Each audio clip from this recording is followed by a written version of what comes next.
La mayoría de la gente no sabe que la Biblia da un registro del origen de la música. El libro de Génesis nos dice que un pariente de Noé llamado Jubal, uno de los primeros ancestros de la humanidad, fue el padre de los que tocaban arpa y flauta. Esto viene a ser especialmente interesante cuando examinamos lo que significa el nombre Jubal en hebreo. Los nombres del Antiguo Testamento tenían significados que reflejaban el carácter de las personas, así como su posición en la historia. Jubal significa brotar abundantemente. En otras palabras, fue durante los días de Noé que la música llegó a ser una fuerza bastante organizada. Esto es particularmente relevante para nosotros, por lo que Jesús dijo acerca de las características del tiempo en que Él regresaría. Mateo 24:37 dice, como en los días de Noé, así será la venida del Hijo del Hombre. Porque como en los días antes del diluvio, estaban comiendo y bebiendo, casándose y dándose en casamiento, hasta el día en que entró Noé en el arca, y no entendieron hasta que vino el diluvio y se los llevó a todos. Así será también la venida del Hijo del Hombre. En otras palabras, la gente de aquel tiempo estaba tan enredada con las cosas comunes de la vida diaria que estaban indiferentes hacia la verdad espiritual y totalmente desprevenidos de lo que Dios estaba haciendo. Segunda de Timoteo lo pone de otra forma. En los últimos días los hombres serán amadores de sí mismos, amadores de los placeres más que de Dios. La Escritura nos dice que a pesar de las claras y serias advertencias de Dios, el fin del tiempo, como en los días de Noé, será marcado por una gran ceguera moral, causada al menos en parte de la perversa influencia de la música como fuerza espiritual.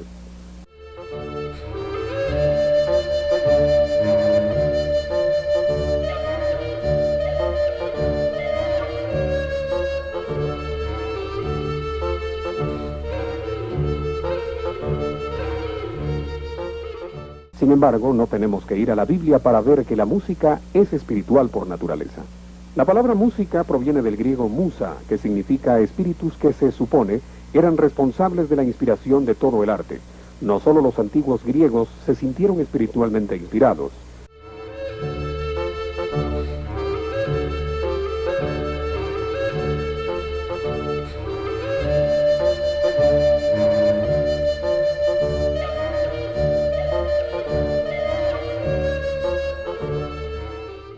Joni Mitchell, la famosa y talentosa artista de jazz, en una entrevista con la revista Time, fue descrita como sigue.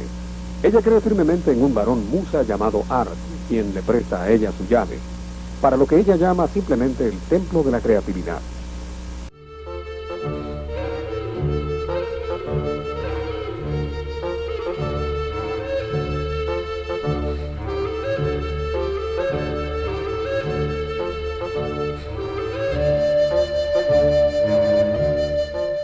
Un impactante ejemplo de inspiración espiritual es este comentario del guitarrista John McLaughlin, quien dijo: una noche estábamos tocando y de repente un espíritu entró en mí y yo estaba tocando, pero ya no era yo el que estaba tocando.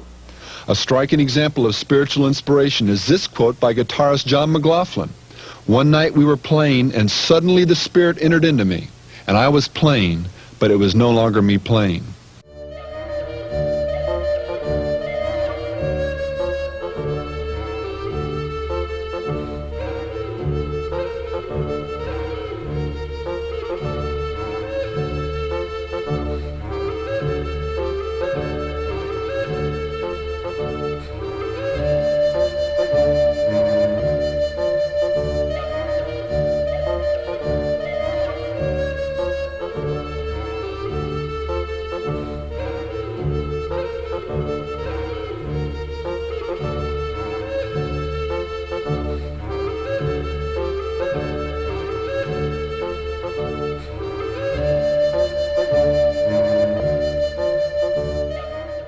O también este dicho del guitarrista del grupo AC/DC, Haggish John: alguien más me está controlando.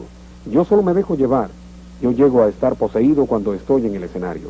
Hay muchos ejemplos modernos de este tipo de inspiración, desde Arthur Rubinstein, el gran músico clásico, hasta Ozzy Osbourne, del heavy metal. Pero veamos este fenómeno más cerca, examinando la vida y música del ídolo del rock, Jim Morrison. Morrison, fundador inspiracional del supergrupo The Doors, es uno de los muchos ídolos del rock que han muerto jóvenes, pero él continúa vivo a través de su música. Escucha cómo describe un incidente que ocurrió cuando era muy joven y al que él le da el crédito de proveerle inspiración para su vida y más tarde en el arte. Yo y mi mamá y papá y una abuela y abuelo íbamos por el desierto manejando de madrugada.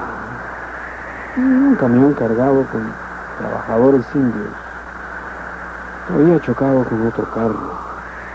No sé qué pasó, pero había indios por toda la carretera, sangrando, para luego morir. Así que el carro se detuvo. Esa fue la primera vez que sentí el miedo. Debía haber tenido como 4 años. Un niño es como una flor.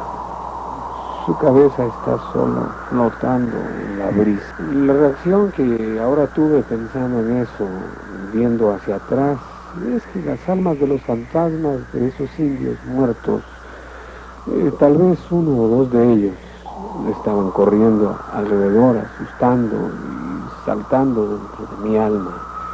Y ellos estaban todavía ahí dentro. La canción Rana de Paz fue su dicho musical concerniente a aquel suceso. Indians scattered on dawn's highway bleeding. Ghosts crowd the young child's fragile eggshell line. Bueno, ¿qué tipo de música inspiraron estos espíritus a Morrison para escribir? Give us a creed to believe, night of lust. Give us trust in the night.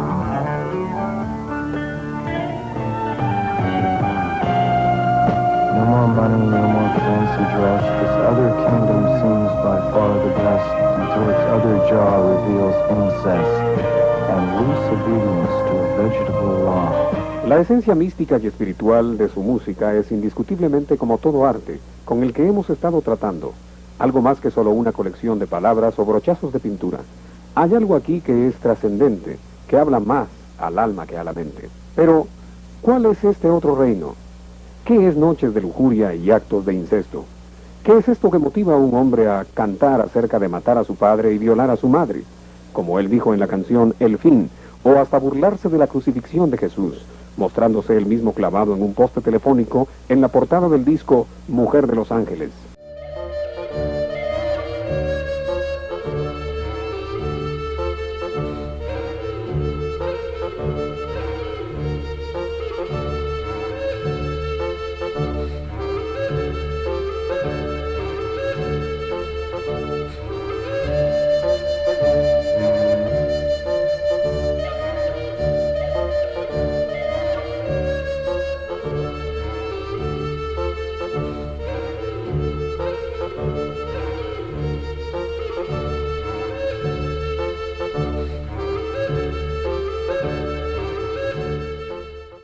La Biblia nos dice explícitamente que solo hay 2 reinos, el reino de Dios con el Señor Jesucristo como autoridad y el reino de las tinieblas gobernado por Satanás.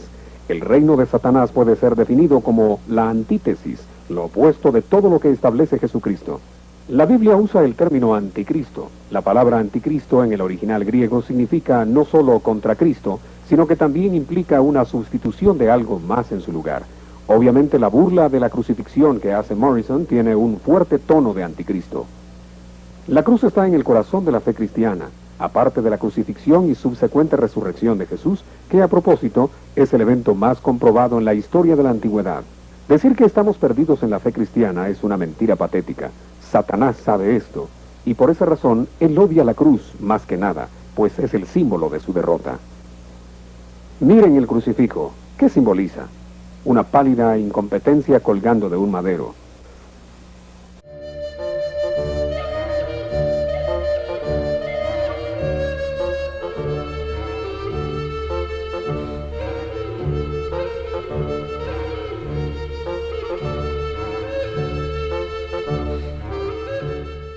La parodia de la crucifixión de Morrison será un evento aislado y sin significado, o es parte de un gran patrón de distorsión y burla.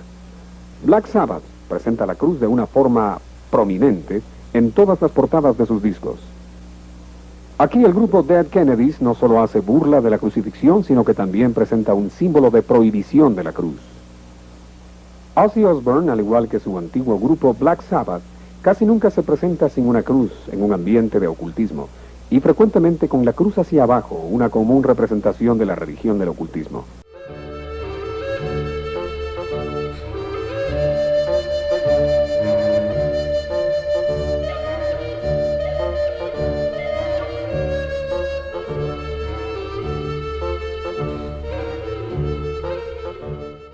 En este álbum, un miembro del grupo golpea a una mujer semidesnuda con la cruz. Johnny Rotten, del grupo Sex Pistols, canta que él es un anticristo. Aquí lo demuestra.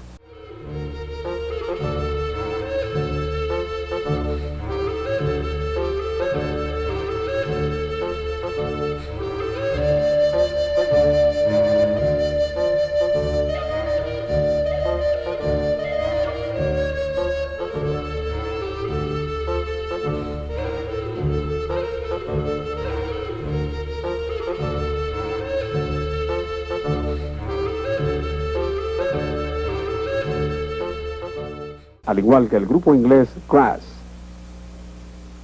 El complejo mesiánico de Prince ha sido demostrado ya en ciertas canciones como Yo moriré por ti. Él finalizó su recorrido controversial de 1980 con los brazos extendidos frente a una cruz encendida.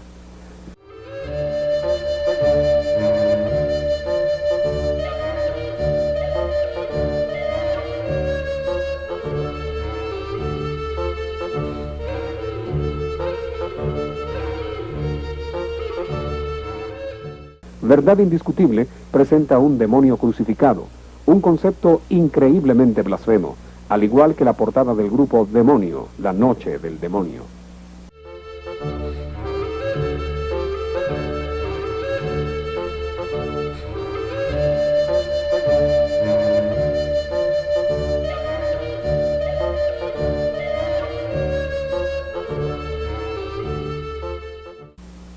El nuevo grupo de Inglaterra, Frankie Va Hollywood, un grupo que está siendo censurado por la BBC por sus letras tan asquerosas y sus efectos visuales en sus videos, tiene como principal diseño en la contraportada de sus álbums esta mezcla de corazones y cruces.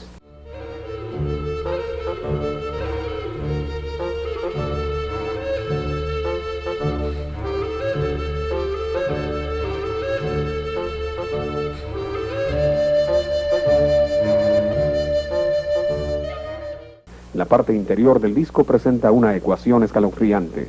Combinando la cruz aquí definida como un instrumento de tortura,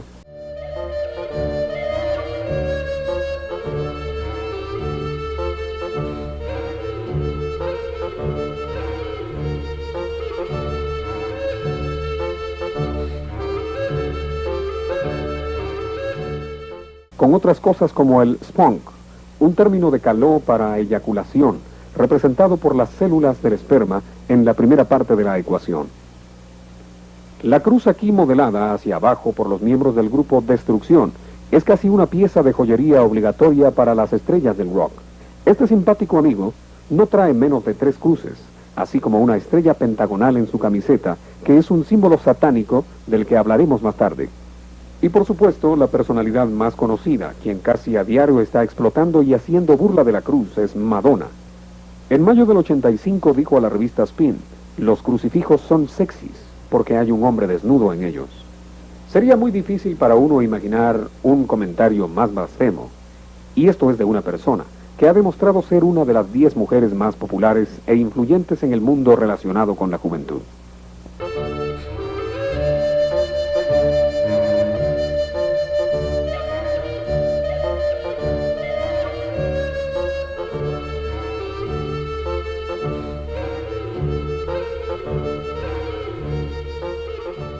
Una adaptación interesante de la cruz es presentada como símbolo del grupo Blue Oyster Cult, vista aquí en el freno del caballo, o en una forma más religiosa, en un altar de piedra de fuego de un grupo de origen desconocido. Y esta es una burla obvia de la Biblia. Este símbolo es conocido como una cruz satánica con el signo de interrogación al revés, poniendo en duda la deidad de Jesús, y los 3 brazos iguales representando los 3 espíritus o aspectos de Satanás.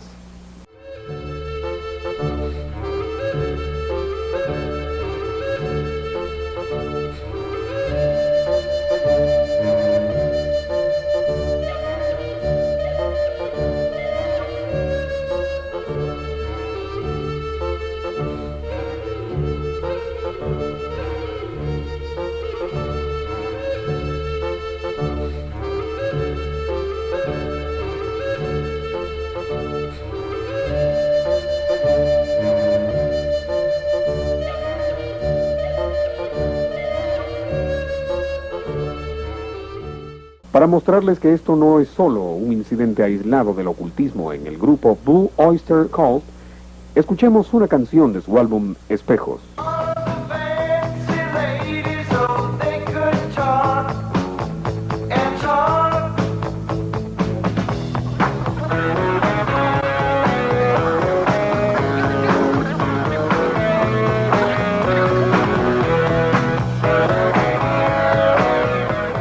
No es tan satánico superficialmente, pero ahora escuchemos ese sonido agudo que ocurre en la parte final del fragmento que acabamos de oír. Esta vez más lento de lo normal. Lo tocaré para ustedes 4 veces.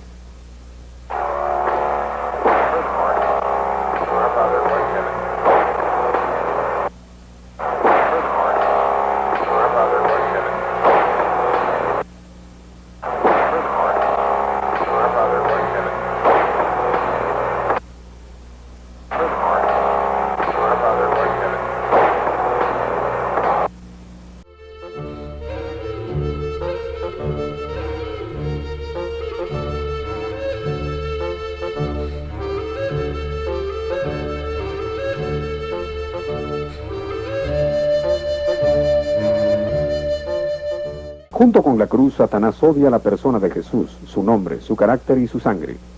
Meto mi dedo en la sangre aguada de tu loco Redentor y en su frente herida por las espinas, el verdadero príncipe del mal, el rey de los esclavos. Verdades Espantosas, en su álbum Ceremonia, presenta a Jesús como un tonto, con su mano clavada en su cabeza.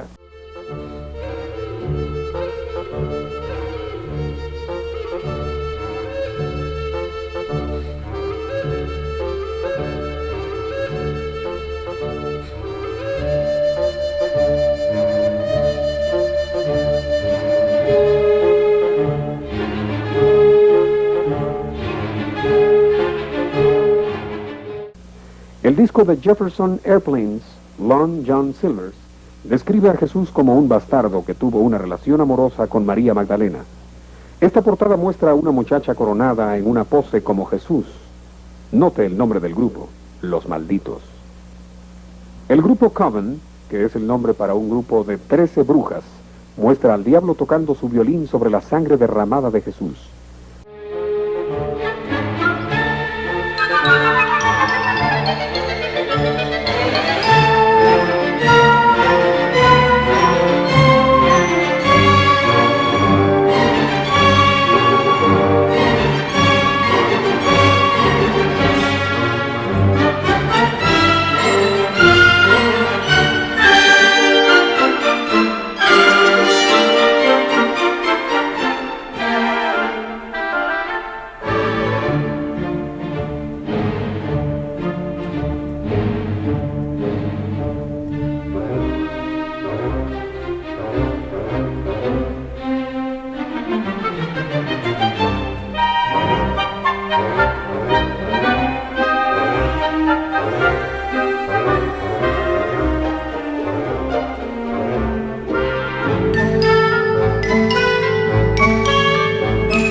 De la misma forma, el grupo inglés The Cures sacó un disco en 1985 titulado La cabeza en la puerta, que presenta canciones como Los gritos del bebé.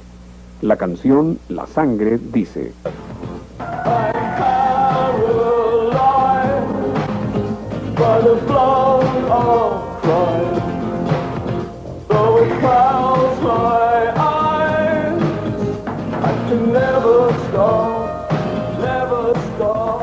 Necesitarías un entendimiento muy leve de la tradición judía para entender lo sacrílego que es esto. La única propiciación por nuestros pecados, lo único que nos puede librar de una eternidad en el infierno, es esa sangre santa. Este grupo se ha llamado Barrabás, el nombre de un revolucionario asesino y ladrón. Lo más importante es que él fue el hombre por quien Jesús tomó el lugar para ser crucificado. Otros grupos solo se contentan con hacer burla del nombre de Jesús. Este álbum de Styx está titulado Piedra Angular. Styx, significante o no, es el nombre griego de un río mitológico que pasa por el infierno. Hay un obvio significado religioso aquí: la túnica, la luz y la sensación de lo descubierto. Lo que es importante saber aquí es que el título del álbum Piedra Angular, según la Biblia, es un título para el Mesías. Esto tiene mucho significado porque ilumina el principio de que Dios está edificándose. Una casa espiritual hecha de piedras vivientes, el pueblo de Dios. Esto es posible solo por lo que Jesús hizo en la cruz. En otras palabras, la casa puede ser edificada porque la piedra angular ha sido puesta. La nueva piedra angular, según Styx, es una especie de gran tótem o un signo astrológico. Otra forma en la que Jesús es escarnecido es agrupándolo con otras figuras religiosas y organizaciones conocidas por los hombres. Esta herejía, conocida como universalismo, es extremadamente popular entre los racionalistas del siglo XX. Pictóricamente, este concepto está totalmente representado en este álbum de Creedence Clearwater Revival. Noten la luz pasando por Buda a través de la corona de espinas, sugiriendo que no solo las dos religiones son esencialmente lo mismo, sino que además, en todo, Buda y Krishna tienen ascendencia sobre el Mesías.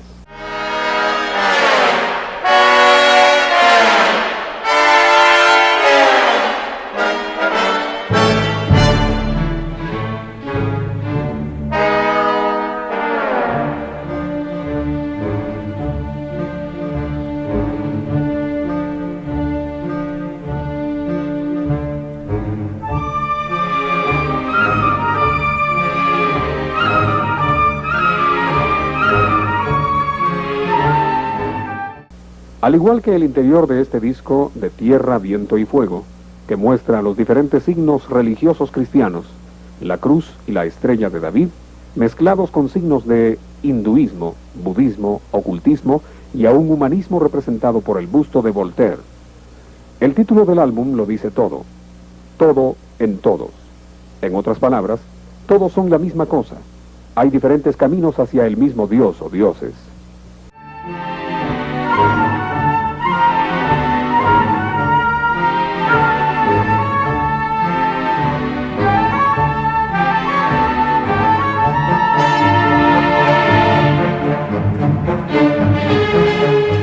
Musicalmente, esta herejía es quizá mejor representada por el ex-Beatle George Harrison en su álbum Algún lugar en Inglaterra.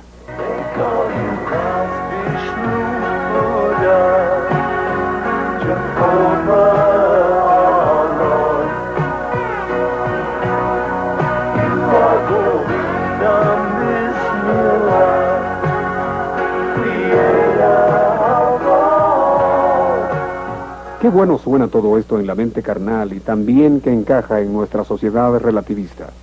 Pero hay un gran problema, y es que está completamente mal.